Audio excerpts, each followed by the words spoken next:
su-aashkooda waxaa waaye maadaama aad waxbarashadii iyo maalintan ay joogto Soomaaliya markay ay noqoto hadda ka hor waxaa dhacday waxaan booqasho ku tegay xerada qaxootiga Dadaab qolooyin aan isla soconay oo Mareykanka ka yimaadeen macallimiin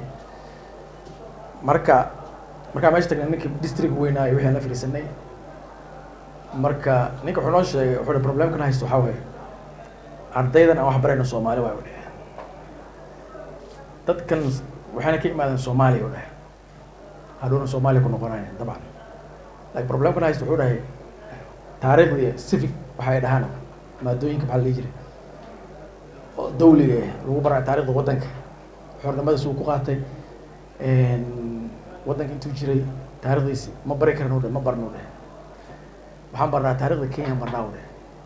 soo ilmihi marka saas wax loo baro hadhow waddanka ku noqdaan taariikhda Soomaaliya ma hayaan waa fahanto marka waxaan isku dayay inaan Nairobi aan soo noqday inaan dad xildhibaan iyo dad inaan la hadalno waxaa kaloo jirta markay noqoto curriculum ama manhajka ilmaha la barayo waa in dawladda ay xilkaas ay qaadaa manhajka ma noqonayo wax gobol ama qabiil gooni ah ama koox gooni ay leedahay ma noqonayo waa inuu noqdo wax caam ah oo dadka dhan ka dhaxeeyo dawladda ay qortay ama dad ay u xil saartay guddi marka waxaan rabay maadaama aniga waqti hore waddankii ugu dambeysay arrimahaas waxaan rabay inuu iga jawaabo sidii waddanka hadda uu shaqeeyo waxbarashadiisa intaa ka ogtahay su-aasha dambena waxaa waaye ugu dambeyso af Soomaaliya hadda wixii digital ay noqdeen horta buug meel walba buug Soomaali lagu qorto ana waan gataa hadda kuwayga dhiman hadda sii gadanaya si aan u dhiirigeliyo bal ninka qoraaga ah waqtiga uu geliyay at least inay wax uga soo noqdaan waasna wax kale oo sii qoro marka anaga wax ma qorno waxna ma akhrino wixii la qorana ma sii kobcaan marka hadda waxaa u malaysaa wixii inay digital noqdeen waxaa jirta school private baa aan iska caawinaya si private marka waxaan sii clip nin macallin Soomaali ah oo ardayda uga sheekeynaya sheekooyinkii dhagdheer iyo sheekooyin noocaas aad bay u anfacday inay ilmi af Soomaali ku bartaan marka inay idinka ballanka digitalka ah maadooyin saas oo kale oo digital in la sameyn karo iyadana inay suurtagal ay tahay aad baad u mahadsan tahay aadan magaciisa aadan mahay ha aad baad u mahadsan tahay walaal waa su'aal fiican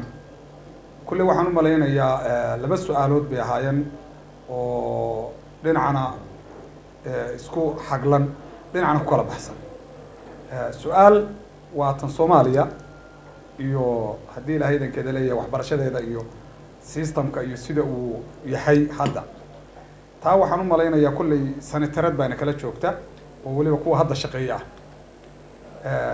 wixii xog rasmi ah kulley iyada ina ka siinaysa laakiin kulley intaan ka warqabo anigu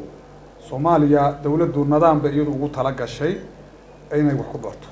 dadku wax ku bartaan nidaamkaas oo ah in afka Soomaaliga lagu baro dadka oo xukuumaddii tan ka horeysay baa diyaarisay wuxuu doonaba ha ahaado tabar kasta ha ahaado laakiin waxbay kulley diyaariyeen laakiin nasiib daro Soomaaliya intay tahay dadku ma wada ictiraafsano gudaha ku nool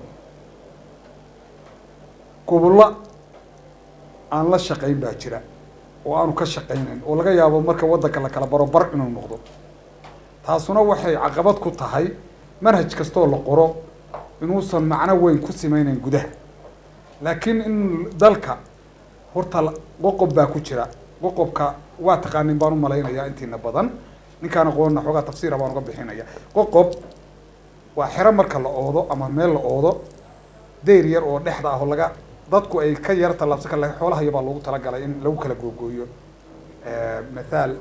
إذا هي الرياح وكله تمرك حروين كده حيسو بيحتاج قوقب لوجا سماي وتلتل بهال حوله أنا مري كان لكن بهال كل دروكم مراي وأنا بهال كلوا بقول لك ولا نحوه كاس قوقب لما قوقب كاس وكلا فبالشدة ده كتيرة مركا أفكا يمنهج كلاجا قرون مقدشو والدولة ده حقورته بدلنا مجارو سمعنا مجارو كمان الشقين عاي بل سيجا بقوة يجا أوجارة سمستي marka waxaan moodaa inaynu isku afna nahay kala afna nahay sida hadda ka muuqata marka kaasna kolleyba caqabadaha soo jira aawadeed in wax badan oo culays jiro waa dareemayaa laakiin taasoo jirta inaynu inteena dadkeena shacabka maxaa ina saaran inaga inaynu isweydiino wixii dawladda saaran dawladda laga rabaa laakiin inaga maxaa layna ka rabaa taa unbaa inaga inoo furan su-aalaha inaynu isweydiino jawaab u helno tan kale markaan uga gudbo oo ah kilibyada tan ah digitalka digital intaan la aadin waxaa jira in shayga digitalka la gelinayaa waa shay lasoo dhamaystiray oo banaanka lagu hagaajiyey oo software isagoo ah loo bedelay digital markaa in lagu dhageysto ama lagu akriyo ama lagu daawado marka processka waa gaari doona insha allah laakiin anagu hadda kulley waxaan ku jirnaa on the way dariiqan ku sii jirnaa processka baa socda waana gaari doona insha allah laakiin waliba manhaj weeyaan kaanu hadda wadnaa ma aha mid guud ahaan loogu talagalay in sidaa hadda aan u dhigano hadalka digital loogu sii isticmaalo in galaas macallin loogu dhigo arday baa muhiimadu tahay hadda si afka loo barto marka intaas weeyaan insha allah intaa kulley aan anigu fahamkayga ila tahay maalin dhawaad anuu nin baan la hadla waxaan ku yidhi waxaad ma taqaanaa waxa la yidhahda qaaf ama qaayibid maya waxaad ku hadlayso ma garan karo ogaadana afka waxaa laga helaa qofku haddaanu sugaanta akriyin afka rasmiga ma heli karo wuu dadaalay waxaan qabaa inaan dhiiri gelino cabdifataax iyo ragga la midka ah manhajka halka hadda aynu joogno oo Kenya ana laga bilaabo 4 buug oo lagu daro ragga waliba macallimiinta oo hadda ragga qaybtiina kala joogeen iskuulada hoose ilaa secondary la wado afkii Soomaaliga in iskuulada loogu dhigo caruurta taasi waxay sahlaysaa ilmihii inuu luqadiisina ilaashan tahay luqadaha kale toona waa sida sanataradu sheegtay ma aha luqadu cilmi anaga waxaan garanaynaa iskuulada markaan ka baxnay tamhiidiga ama iskuulka marka la yiraahdo jaamacadaha la galo 6 bilood baana la siin jiray markaas jaamacadu gali jiray ilmihina markaas wuxuu ahaan jiray meeshii u sarreysay gaari jiray marka waxaan leeyahay ha laga bilaabo halkan iskuulada hadda inagu aynu gacanta ku hayno islii ha laga bilaabo in manhajka lagu daro macallimiin loo tababaro afkii Soomaaliga lagu dhigo anu taasaan dhiirigelina wala mahadsantiin assalaamu calaykum waraxmatullaahi wabarakaatuh bacda salaan waxaan rabaa inaan marka hore ilaahay subxaanahu wa tacaala halka isugu keenay inagoo caafimaad qabna baynu mahadcelinaynaa marka labaad waxaan usoo istaagay commenti qoraaga Cabdifataax waa u hambalyeynayna juhdiga iyo dadaalka iyo waqtiga badan uu geliyay inuu dib u qoro ama dib u soo nooleeyo afkii hooyo runtii maanta waxa jira inuu af Soomaaligi dadku Soomaaliyeed meel kasta ay joogaan aad ugu dayacan yahay wax badan aan ka aqoon hadda marka aragto chatting-ka la isku qorayo ama dadku markay wada hadlayaan oo wada sheekaysanayaan erayadu wala soo wada gaabinaya dad waxa arkaysaa arday jaamacadeed oo jaamacada ka baxay oo Soomaaliga aan wax badan ka aqoon marka ama jaamacad ha dhameeyo ama hadda ha dhasho horta dadku Soomaaliga waa u wada baahan yahay laakiin si Soomaalideena cudur baa ina haysta la dhaw waa naqaanaa wax walba waa naqaanaa hadda inteena hadii la weydiiyo ama mikrofoonka loola dhex qaado waxaan dhahaynaa waa wada naqaanaa marka aniga aan iska bilaabay waxa way wax badan baa waxa way dayacaad Soomaaliga ah jira sanitarada dawladda inaga la joogtana waxa la rabaa in barnaamijkan iyo qoraaga la dhaqaajiyo oo dadka waxa abaabuli kara oo wadi kara waa dawli nidaam dawli ah dalkan aan joognana anagu wadankan 3 sano aan joognay oo ciyaalka ku dhashay waxaan u naqaanaa sujuud macnaheedu waxaan ugu bixinay Soomaaliga ka dayacan yihiin wax kale waxaan ama dhawto guri aan booqday abtigay leeyahay wiil yar 4 jir baa jooga waxaan aad ula yaabay wiilka 4 jirka hal eray oo Soomaali ama yaqaan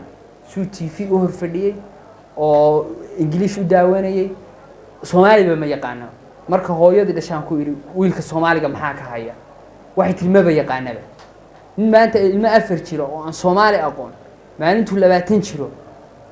dee xagee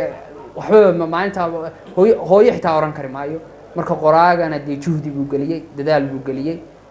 in la dhiirigeliyo way waa mahadsan tahay miisaanka xasanaadka Allah kuugu daro waxa weeye buugtana dee yaan loo kala tagin ninba waa taagti ninba waa tamarti muhiimadu waxa weeye isaga dhiirigelin waxa uu ah hadal dhiirigelin uma ah laakiin se waxa dhiirigelin u ah in buugta waxa weeye la sii qaado